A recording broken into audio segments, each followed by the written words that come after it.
Your Highnesses, Excellencies, ladies and gentlemen, dear friends, Assalamu alaikum wa rahmatullahi wa barakatuhu. We meet at a time when many global challenges seem insurmountable, when many of the systems and rules that we rely on seem incapable of protecting even the most vulnerable victims of our time. And sadly, as with many of these crises, the trust gap within the climate and nature discourse has been growing. This widening trust gap is a major reason we're way off track in meeting climate goals, with today's emissions 50% higher than at COP1 in 1995. There must be another way, and this coming week here at COP28 UAE, we have a tremendous opportunity to prove that there is another way, an opportunity to come together across borders and sectors to shape a vastly improved trajectory for world climate action, grounded in partnership, in inclusivity, and in humility. An opportunity to take immediate and coordinated action to keep 1.5 degrees Celsius within reach in a way that leaves no one behind. What does this mean? First and foremost, it means we can no longer decouple the human development agenda from the climate and nature agenda. They are two sides of the same coin. The edge of that coin must be conducive policy that embraces a green evolution of all of our systems, whilst ensuring equitable opportunities for the billions who haven't been afforded them. The private sector has a crucial role to play in ensuring a just transition. We can no longer have governments, businesses, and philanthropists operating in silos. When we combine our respective strengths, we can generate the multiplier effect needed to produce outcomes at the required scale and pace. No sector can achieve this in isolation. Private sector leaders must demonstrate that we are ready to make the leap from pledges and declarations to action and implementation. There's no time to waste, and there is no need to wait, which is why this forum, across its 55 sessions, will platform over 20 major opportunities for immediate action. Action platforms that CEOs and philanthropists can join now in ways suited to your own capabilities and competencies. From supporting game-changing climate moonshots and breakthrough technologies to accelerating the transformation of sustainable supply chains across the global south, the options run the gamut of climate and nature necessities. The forum's impact must, of course, continue long after COP28, and to that end, we are grateful for partnerships with the SMI, IFC, the OECD, the World Economic Forum, the Asian Development Bank, Africa Finance Corporation, the World Business Council for Sustainable Development, the Bill and Melinda Gates Foundation, BIA, and XPRIZE. Hope I didn't forget anyone. Collectively, we can create the urgently needed paradigm shift in the COP process that embraces the active engagement of the private sector. Our hope is that the Business and Philanthropy Climate Forum becomes an action-oriented platform that future COP presidencies can build on. But for that to happen, we must demonstrate this movement's ability to convert the energy and goodwill in this room into tangible outcomes. And that is why the COP28 President, Dr. Sultan Al-Jaber, is calling for a new era of actionism, when business and philanthropy brings dynamism, capital, and action networks to the table. There really is no limit to what we can achieve. I know we're up to this challenge. If you just look around you, over 1,300 CEOs and philanthropists across this forum, almost half from across the global south, more than 100 nationalities represented. Business from across the full spectrum of industry, from energy to fashion and agriculture to space. Over 250 foundation heads from 55 countries. This unprecedented scale and diversity sends a clear and powerful signal that the private sector is ready to engage. And in doing so, business and philanthropy will become the connective tissue between COP presidencies. This powerful partnership can facilitate consistent progress towards net zero and nature-positive outcomes, no matter which way the political winds are blowing in capitals around the world. Dear friends, it's my deep personal honor to welcome you all to the inaugural COP28 Business and Philanthropy Climate Forum. I'm humbled to be working with you over the coming days and in the months and years ahead. Now, let's get to work. Thank you.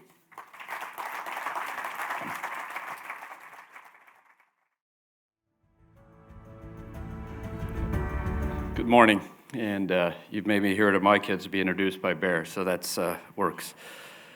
Welcome to the Business and Philanthropy Climate Forum. It's an honor to have all of you here, as Badr spoke earlier.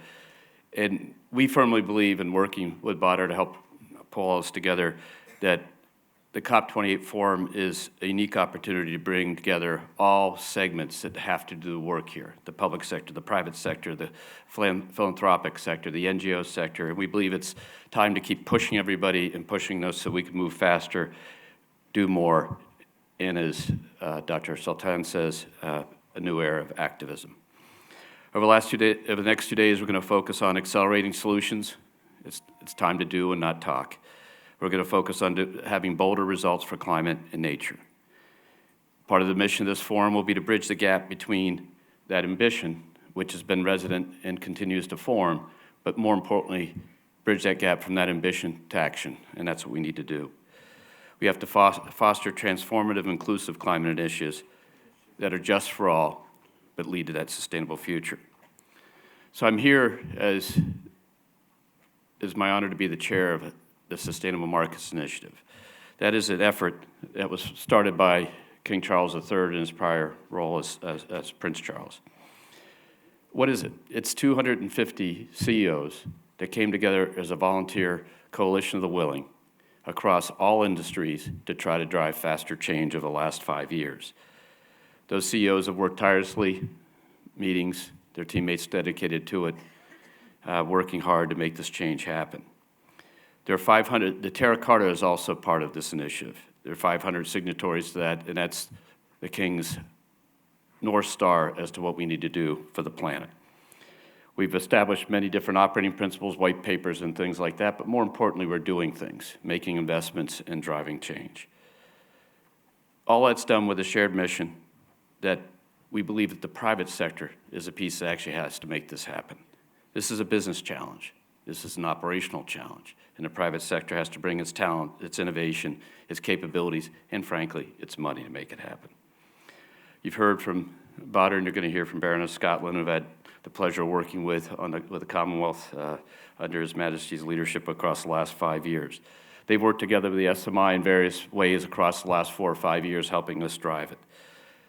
I want to thank Badr for helping us get the private sector more officially into the COP28 program. I go back to COP26 when we had 150 CEOs go to Glasgow, and we were sort of on the fringes. And here we are being a co-sponsor of this great forum, and we're proud to be here.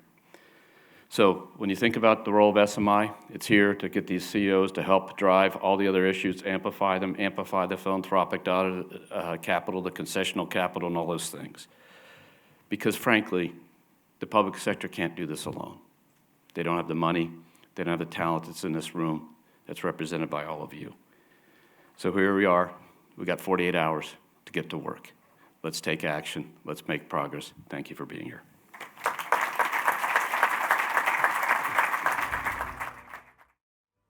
Your Royal Highnesses, Excellencies, distinguished guests, partners, colleagues, and friends, Salam alaikum. I'm really proud to follow Baher and Brian. And I want to thank you for inviting me to join you today as we work together to accelerate solutions and drive bolder results for climate and for nature. As we strive to bridge the gap between ambition and action, fostering transformative and inclusive climate and nature initiatives for a sustainable future.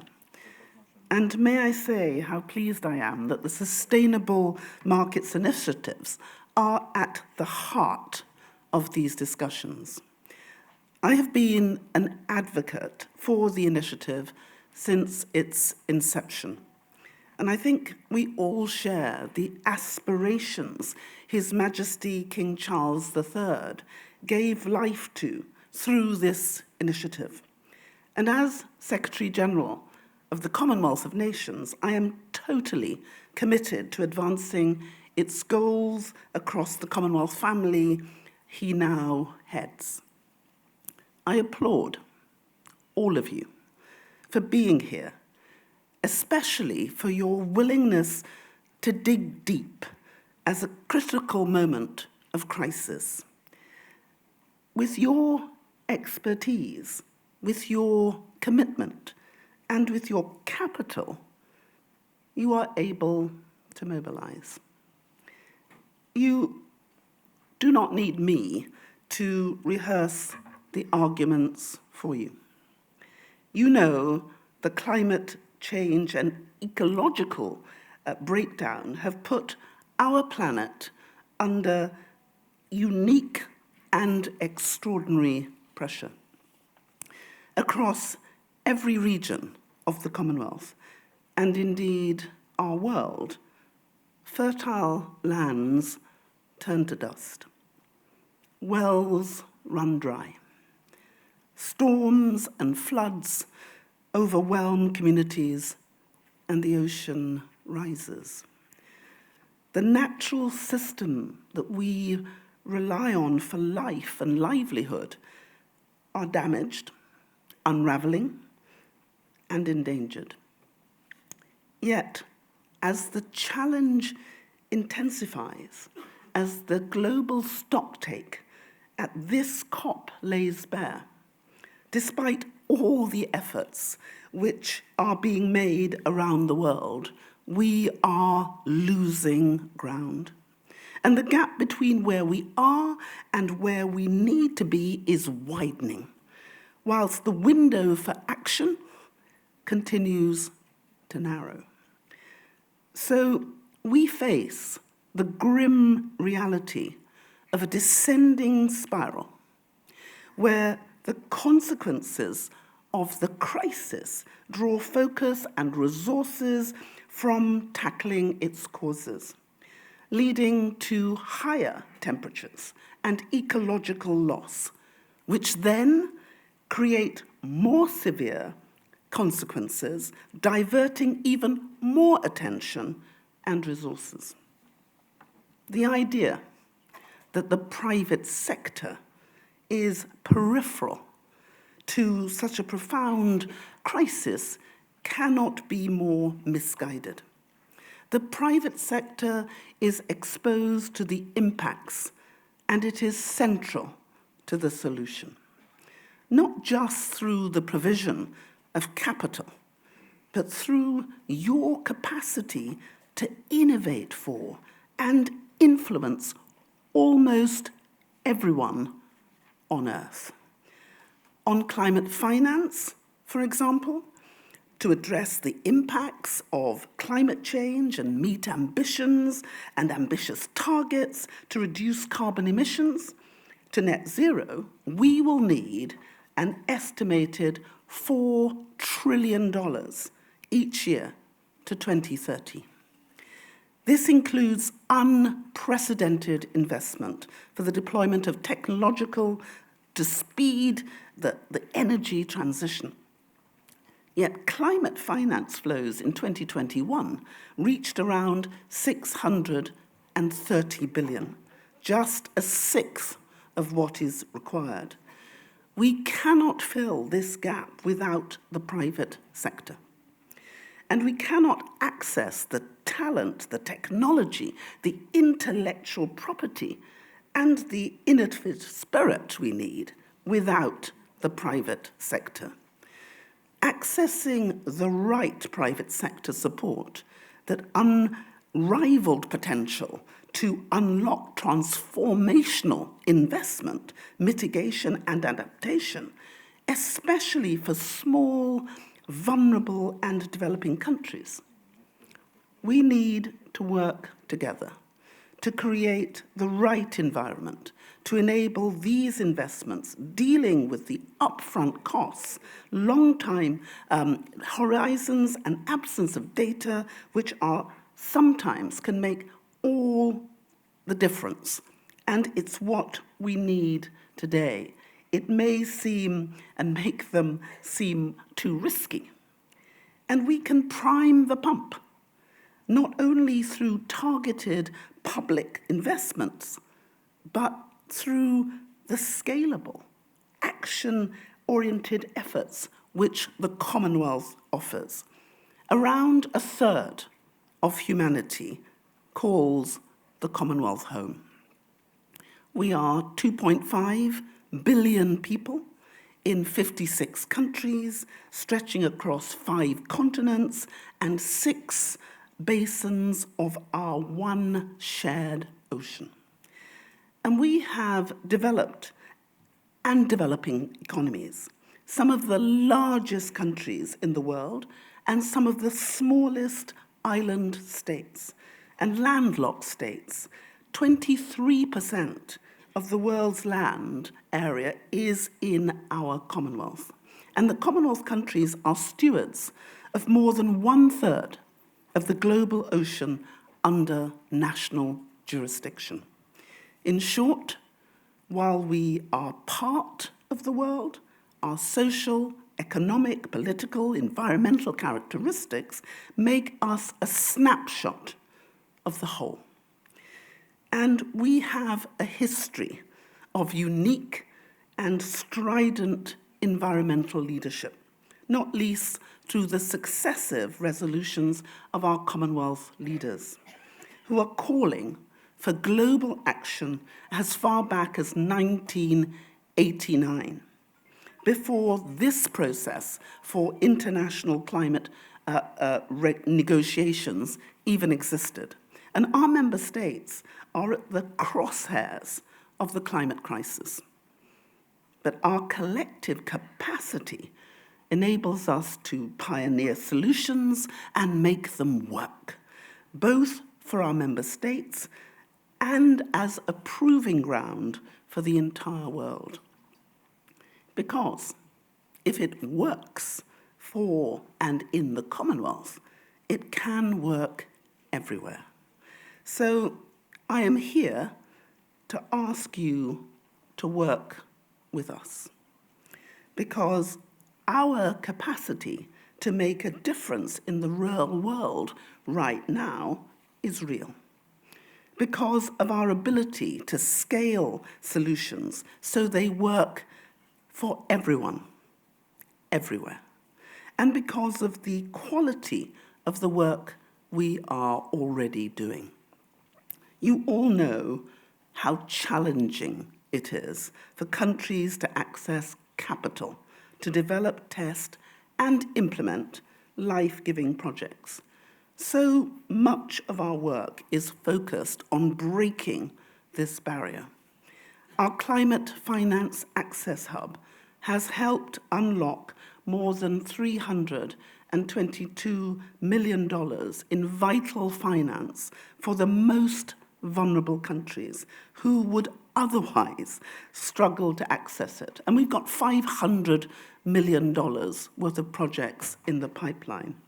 And our Blue Charter brings Commonwealth members and states together to work for a fair, inclusive, and sustainable approach to ocean protection and economic development, with a project incubator, which I launched at COP27 last year, attracting enough bids in phase 1 of the process to commit our total budget for the entire programme.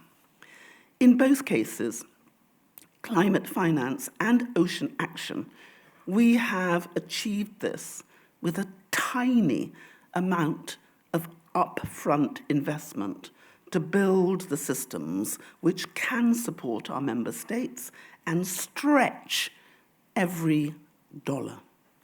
We know our model for action works. It is tried and tested.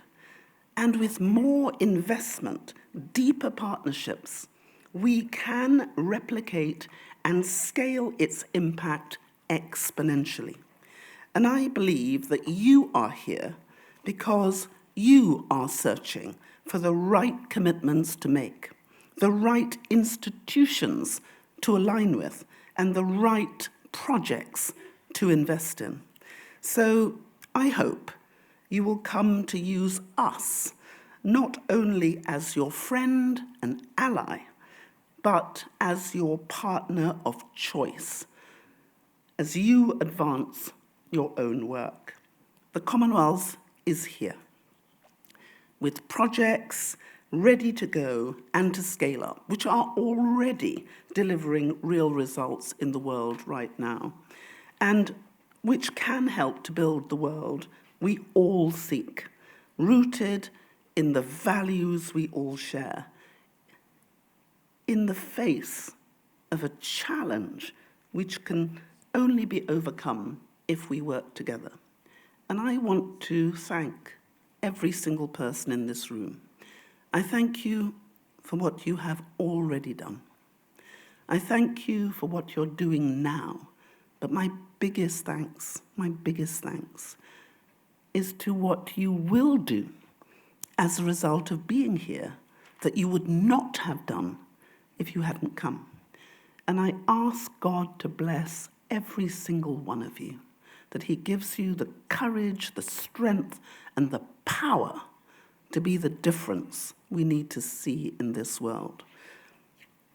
I never forget what Mandela says: the impossible always seems impossible until it's done. So let's do it. Thank you.